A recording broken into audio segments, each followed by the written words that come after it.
nitaitunza.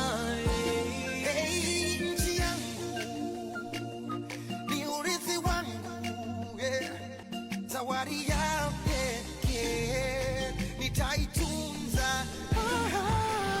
Nchi yangu ni urithi wangu, zawadi ya pekee. Kwenye ngazi ya dunia ambapo mashindano yamefanyika tarehe 6, ndio ilikuwa hitimisho tarehe 6 Disemba pale nchini Bahrain, ambapo taifa letu lilifanikiwa kupata tuzo 5 kwenye mashindano ya dunia.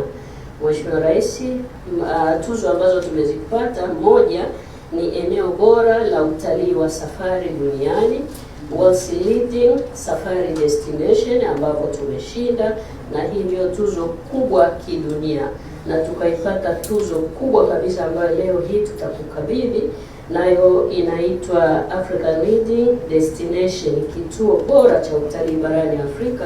Taifa letu lilipata. Tulishindanishwa na mataifa kadhaa ikiwemo Botswana, Misri, Ghana, Kenya, Malawi, Morocco, Msumbiji, Namibia, Nigeria, Rwanda, Afrika ya Kusini, Uganda na Zambia. Mheshimiwa Rais, baada ya mpambano mkali, wadau walipiga kura na Tanzania ikaibuka mshindi ndani ya bara la Afrika. Mheshimiwa Rais, pamoja na tuzo hii kubwa, pia tumeshinda tuzo ya hifadhi bora duniani, ambapo hifadhi yetu ya taifa ya Serengeti imeipata tuzo hii. Wanaotoa huduma katika eneo hili pia nao hupigiwa kura. Taifa letu pia limepata bahati kubwa na tumeshinda tuzo ya mtoa huduma bora wa utalii wa Puto, World's Leading Balloon Safari, ambayo pia tumepata sisi wa Tanzania kupitia kampuni yetu ya Serengeti ya balloon ambayo imeshinda tuzo hii. Lakini pia kisiwa chetu cha Tanda kule Mafia nacho kimepata tuzo ya kidunia kama kisiwa binafsi kinachoongoza kwa shughuli za utalii duniani. Kwa hiyo nayo hii tumeipata, naye inakamilisha sasa tuzo zile nilizosema 5. Aidha, Zanzibar nayo ilishinda tuzo ya eneo bora barani Afrika kwa mapumziko ya kikazi. Yaani makampuni makubwa yanapotaka kwenda kupumzika huku wakifanya kazi, wameichagua Zanzibar kuwa ni kituo bora kabisa duniani.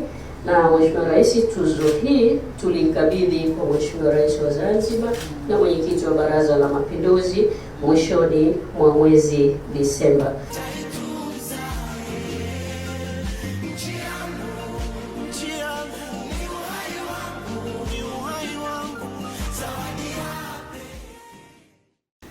Dunia hii ni kubwa, kuna watu matajiri wameendelea, wana vivutio, wana nini, hawakuonekana. Tumeonekana sisi, na tumeonekana kwa sababu tumepreserve nature. Tumepreserve nature. Mtu akienda Serengeti anaona maumbile ya Mungu haya hapa, akienda Ngorongoro anaona ukuu wa Mungu huu hapa, na tumepreserve, hatujaharibu. Muendelee kusimamia.